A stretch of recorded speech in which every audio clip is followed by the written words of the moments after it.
What's going on YouTube? Sorry, it's been a long time I posted a video.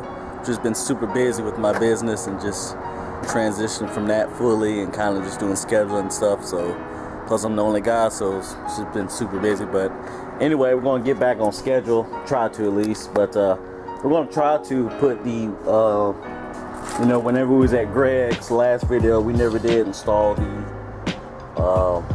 water lines. Since this is a ball bearing turbo, you can see there it has ports right there to run coolant through the turbo. Since this journal bearing turbos are cooled by the volume of flow through the oil, since ball bearings require a restrictor, so it doesn't really have a lot of oil that goes through it, so it needs something to kind of cool the cartridge down in there. And so we're going to try to install this on. I've never installed a water kit before, but this is what Greg got me down there, Goautoworks. He said this would be the kit. I'm sure not going to need this whole long hose here, but I'm going to take out some of the fittings here and see what we're working with. And I don't know any of the exact name of these fittings or angles or nothing, so don't quote me on that, but I'm sure these ends here kind of screw into the right there into the CHR whatever it is, the cartridge area. And got some more fittings here, so we're going to try to go through it and just find out along the way, I guess. But I think what we're going to be using, we're going to be tying into this coolant hose here that goes to the throttle body. It's supposed to be a throttle body warmer, I think, for colder climates, to keep the throttle body from icing over. So we're going to just tie into that in Alabama. We really don't have much winters here. I mean, here it's October 5th, I think. It's still like 100 degrees outside, 90 degrees. Our fall was not even kicked in yet, so everything's pretty much a delay down in the south. So, but we ain't gonna really worry about that too much. But we're gonna see along the way. I'm gonna first let me see. I'm gonna first, I guess, screw in these fittings here into the end and have them kind of loose. That way I can kind of wiggle it around and just kind of see how I'm gonna route this here.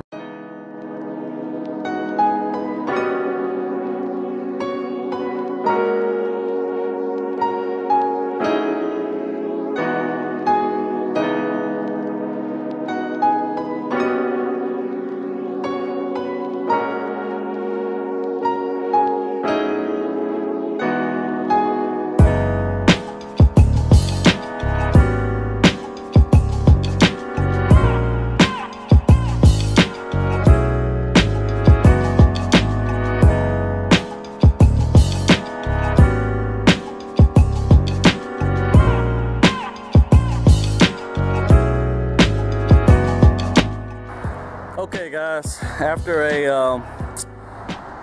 a few hours, I just went ahead and decided. I ran into some issues. I went ahead and had to go get some bypass caps here, and I had to use the little T clamps there that came with the kit. And I just had the issue that it was better just to do this and just cut the factory line, put the T there. I didn't need the other end, and put the bigger end, which fitted the bigger hose that came with this. I don't know the exact size, maybe a 5/16. Plumb that to the turbo, then plumb the other side of the hose that came in the kit, and cut on the other end of the factory hose right there. I cut that off and put the other T right there, and just put the little clamps, T clamps there to bolt onto it. And no, it's not really that clean because there's a lot of clamps going on, but we're going to fire it up here and see if we get any leaks. I don't see any so far, and so let's fire it up here and see.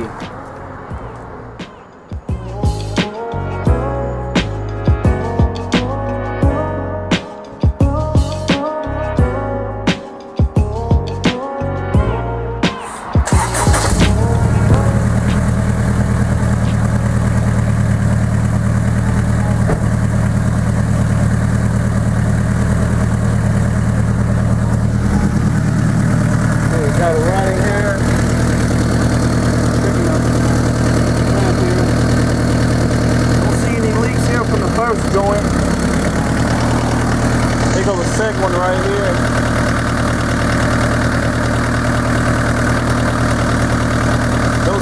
so far from there either. Check the turbo here.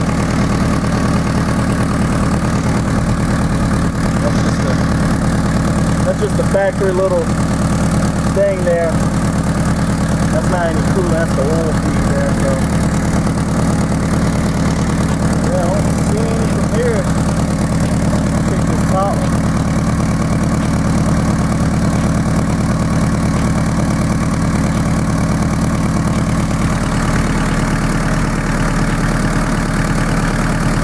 And that's on pretty tight. I know I don't have no holes on that, but I mean I couldn't even push it up all the way. It's so tight on there fitting, so I shouldn't have any leaks down there at the right there on the second joint there.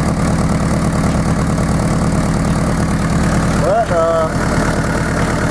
yeah, seems to be working fine. I can feel it getting hot, so I know coolant's going through it. Yep, don't see any leaks.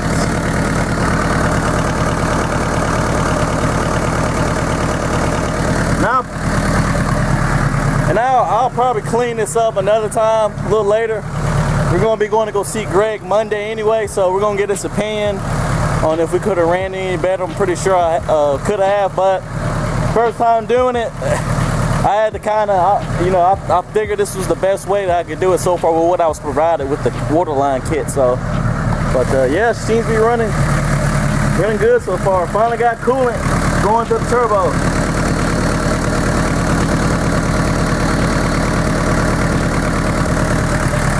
So that's really going to help whenever after hard runs and stuff, after the dyno, that's really going to help those ball bearings, those balls inside the bearing cartridge. It's going to help those kind of cool a little bit better.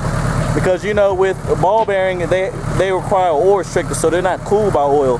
Precision, they make a cartridge where it's just air cooled, and where it don't require coolant lines. I think, I forgot what it's called, another turbocharged company, they don't even use no oil or coolant. It's just cooled by the grease. So some crazy technology they got with turbos now. I forgot the name of that turbo, but I'll put it in some description somewhere on this video. But yeah, seems to be running good. Check the leaks again. No more leaks. Everything looks dry, and everything's dry on there. Thing's pretty tight, and I can't even take that off and that's all pretty tight. So, but unless I like actually snug on it, that's not coming off. Give it a rev here.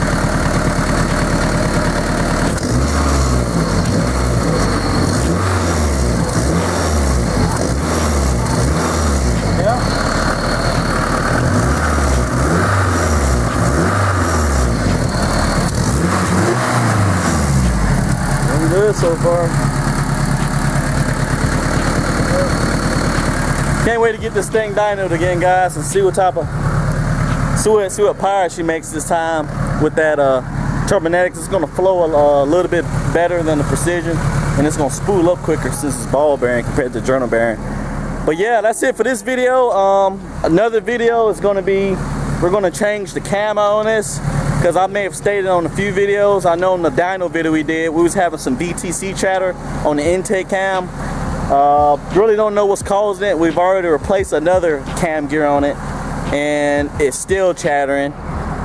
But I've seen online on a few sources that you have to unlock the cam with compressed air. This is activated by oil pressure. Then unlock the actuator, then unbolt the other one. Then make sure that the other cam gear is unlocked, the new one, before you install it on, torque it, then lock it. And I heard if you don't do that, then it's going to mess up the mechanism or the cam itself. So, but my tuner and guy that did my transmission work, they said they never heard that before. So I just went ahead and got a whole nother used K28-2 intake cam from eBay. And it looks pretty good. It even looks like it's in better condition than this one, probably low mileage. RSX it probably came out of, and so we're gonna just put that on and see if it fixes that chatter. But it chatters whenever it advances the cam gear on there for some reason. I don't know why it doesn't affect power, but it just chatters. So, but that's gonna be the next video. But that's it for this video, guys. And so yeah, I would recommend that whenever you anyone that has an K series RSX, use the coolant line that goes to the throttle body at the bottom, right there. Just use that. It's gonna be like a little line. I had to cut this one in half and two so I can plumb it in and plumb it out right there so you can connect to it. So I use that one. It's ideal to use the line that's coming out from the cool side, like a bundle. The like at the bottom radiator hose, that's where the coolant's coming from. That's through the radiator, but you'll have to wire something all the way down and then plumb it up for it to work. So yeah, that's it for this video, guys, and we'll catch you next time.